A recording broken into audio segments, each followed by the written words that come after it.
Donc cette émission est donc lancée, on l'a dit, elle est placée sous le signe aujourd'hui d'une semaine de 2 jours particuliers où on reçoit des gens de Sherbrooke, et une semaine, 2 journées pardon, donc de rencontres scientifiques universitaires Montpellier-Sherbrooke.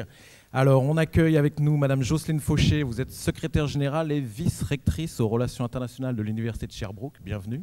Merci, bonjour. Bonjour. Écoutez, tout d'abord, je tiens à remercier les collègues montpelliérains qui nous accueillent et qui organisent avec un tel brio ces 4e rencontres. Merci à eux. Et donc à côté de vous, Monsieur Adel Elzaïm, qui vous êtes donc directeur général de l'Agence des relations internationales de l'Université de Sherbrooke. Donc vous veillez, j'imagine, au rayonnement de Sherbrooke dans le monde. Écoutez, effectivement, c'est un des mandats du service que j'ai l'honneur de diriger, et bien sûr l'organisation des rencontres cette année-ci avec les collègues de Montpellier relevait aussi de la responsabilité de notre équipe. Donc je tiens à saluer tout le monde, puis à saluer aussi les collègues à Sherbrooke. Je viens de comprendre qu'ils sont en train de nous écouter aussi. Absolument, sur les antennes de la radio. Peut-être quelques mots sur la programmation cette année. Alors, de Sherbrooke, en fait, il y a une délégation de 100 personnes de l'université, incluant également des gens de nos centres hospitaliers affiliés. Donc, c'est un signe, dans le fond, de l'importance de ces journées pour le développement d'activités académiques, pour le développement de la recherche. Et en fait, tout au long de ces années, il y a une collaboration très étroite, mais de telles rencontres viennent marquer vraiment dans le temps les progrès depuis plusieurs années. Et c'est également le lieu pour en créer de nouvelles collaborations avec des équipes qui se connaissent peut-être un peu moins. Donc, ça permet pour nos étudiants d'avoir de nouvelles opportunités, puisque ces rencontres permettent de développer des programmes comme des programmes bidiplômants, de pouvoir développer davantage d'autres activités scientifiques ou de plus grandes collaborations d'activités scientifiques pour le bénéfice, évidemment, aussi de nos étudiants à la maîtrise, au doctorat, entre autres. Entendu. Alors, on a eu nos amis de Sherbrooke, peut-être présenter les invitants de Montpellier. Monsieur Jean-Paul Fernandez, donc vous êtes vice-président délégué aux relations internationales de l'Université Montpellier 1, et donc vous accueillez ces rencontres. Oui, merci de nous donner la parole. Je la prends aussi après ce qu'a dit mon président. Donc, je vais rester sur les journées de Sherbrooke. Notre collègue de Sherbrooke, Jocelyne, donc, a parlé effectivement de 100 Sherbrookois qui sont présents à Montpellier. Il y en a autant, si ce n'est plus, de Montpellier aussi qui les accueillent, puisque des ateliers sont faits dans les différents sites universitaires, universités et aussi grandes écoles. Pour Montpellier, ce que je voudrais dire, c'est qu'il y a une grosse partie médicale qui est venue cette année à Montpellier. Il y a plus d'une trentaine de personnes pour tout ce qui concerne la santé, aussi bien médecine que pharmacie. Mais il y a aussi droit qui, lui, avait lancé depuis fort longtemps des colloques entre Montpellier et Sherbrooke. Bien entendu, d'autres domaines comme l'économie, les sciences politiques sont développés. Mais je ne voudrais pas monopoliser la parole. Comme a dit Jocelyne, tout cela est fait aussi pour nos étudiants, qu'ils puissent faire des mobilités dans un sens comme dans l'autre et faire des thèses en co-tutelle. Merci beaucoup. Alors avec nous également Anne-Marie Motard, vous êtes vice-présidente déléguée aux relations internationales de l'Université Montpellier 3, l'Université Paul Valéry. Quelle signification prennent ces rencontres pour vous ? Merci. Eh bien, tout d'abord, je me réjouis d'accueillir nos collègues de Sherbrooke pour la 4e édition de ces rencontres, et qui témoignent de la vitalité de la coopération entre les universités du Languedoc-Roussillon et l'université de Sherbrooke, puisque le nombre d'ateliers cette année est toujours plus important, avec de nouveaux participants, de nouvelles équipes qui s'associent à ces rencontres scientifiques. Donc c'est extrêmement positif. C'est l'approfondissement de cette coopération qui est significatif et prometteur pour l'avenir. Par ailleurs, je me réjouis de la collaboration entre les 3 universités montpelliéraines autour de ce projet qui témoigne de notre volonté de travailler ensemble, de notre plaisir, du plaisir que nous avons à travailler ensemble également. Merci. Et cette collaboration des universités montpelliéraines s'étend également aux autres universités du Languedoc-Roussillon, Nîmes, Perpignan, et également aux autres établissements d'enseignement supérieur qui sont impliqués dans ce partenariat.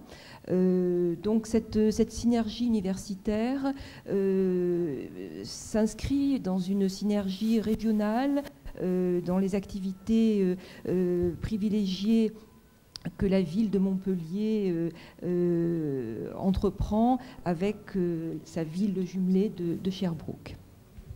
Très bien, et donc avec nous également Monsieur François Haine, qui est donc vice-président délégué aux relations internationales pour l'Université Montpellier 2 Sciences et Techniques. Donc les 3 universités sont effectivement là. En matière de sciences et techniques, les relations avec Sherbrooke sont particulières ? Au niveau ce sont des rencontres scientifiques. Donc c'est pour ça, parce que nos 3 universités sont des universités ici à Montpellier, mais c'est aussi le cas à Sherbrooke, des universités de recherche intensive.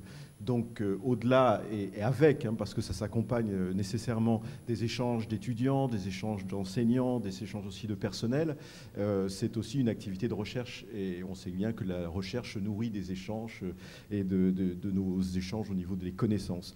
Alors oui, parce qu'on travaille sur tous les sujets. Donc là, il y a une collaboration dans l'organisation, dans la réception de bienvenue de nos amis québécois de Sherbrooke, mais aussi on travaille tous ensemble toute l'année. Des chercheurs et des enseignants-chercheurs de nos établissements travaillent toute l'année sur des sujets. Et alors bon, on vous a dit, il y a plusieurs dizaines de colloques qui sont organisés pendant ces 2 journées. Mais bon, par exemple, à titre d'exemple, je retiens les colloques sur la biodiversité, donc qui sont bien sûr des colloques dans lesquels les sciences et les techniques interviennent, mais aussi les aspects sociaux, les aspects historiques, les aspects de santé. Il y a un colloque sur l'eau. Donc aussi l'eau, c'est une thématique transversale. Il y a un colloque sur le vieillissement avec aussi les aspects santé, les aspects psychologiques, les aspects aussi comment l'utiliser, les développements les plus récents au niveau des outils informatiques, de l'électronique, de la microélectronique pour venir en aide donc aux personnes qui sont à mobilité réduite ou pour accompagner le vieillissement. Donc on est sur des sujets qui sont transversaux et c'est pour ça que c'est très symbolique, très symptomatique ce qui se passe aujourd'hui. C'est qu'on est ici à représenter toutes les disciplines pour travailler ensemble, pour faire avancer des sujets de société. La société attend que nous lui fournissions, si possible rapidement, c'est pas toujours possible, c'est pas toujours aussi rapide qu'on le souhaiterait, mais des résultats dans nos recherches. Et c'est en échangeant, en collaborant avec nos amis de Sherbrooke que l'on peut s'enrichir et faire avancer les problématiques de façon plus rapide. Donc je crois que ça a un intérêt universitaire, ça a un intérêt politique parce qu'on se retrouve tous ensemble autour de tables, mais c'est aussi un intérêt concret au niveau du développement scientifique, technologique. Et c'est une des missions de l'université. Parfait. Et donc j'imagine un certain nombre de colloques qui sont ouverts au public. Probablement, il faut se renseigner sur le site du Presse Sud de France. Je sais qu'il y a un site internet qui a été mis en place pour avoir le déroulé des séances et des colloques. Peut-être quelques mots sur... alors, on va passer le micro, parce que je crois qu'il y avait un petit problème technique avec le précédent. Quelques mots sur les origines, en fait, de cette relation entre Montpellier et Sherbrooke. Ah. Oui,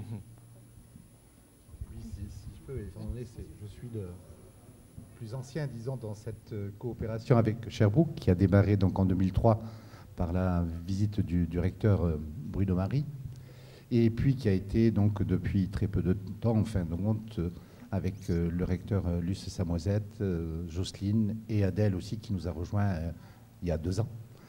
Donc à partir de là, donc c'est la 4e édition. Il y a eu une édition ici à Montpellier en 2008. La première a eu lieu à Sherbrooke en 2006.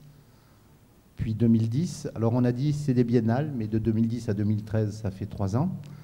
Là-dessus, donc ça s'explique, puisqu'en 2012, il y avait pas mal d'élections universitaires, mais aussi nationales à Montpellier. Mais les prochaines auront bien lieu à 2015, et nous sommes déjà en train d'envisager à quelle époque. C'est toujours le même schéma pour ces rencontres. Ce sont donc les chercheurs et les enseignants de chacune des universités qui sont en contact, qui définissent un programme. Nous sommes là pour les accompagner, les aider, mettre tout en place. Et puis chacun, dans nos domaines respectifs de thématiques, aussi nous intervenons. Comme par exemple, aujourd'hui, nous sommes donc tous les 5 réunis dans un atelier sur l'internationalisation ouvert au public. Très bien. Ben, écoutez, merci beaucoup à vous. De belles et bonnes rencontres. Bon prochain rendez-vous à Sherbrooke, donc dans 2 ans, si j'ai bien compris. Et profitez bien de Montpellier ici. Merci à vous. Bonne journée.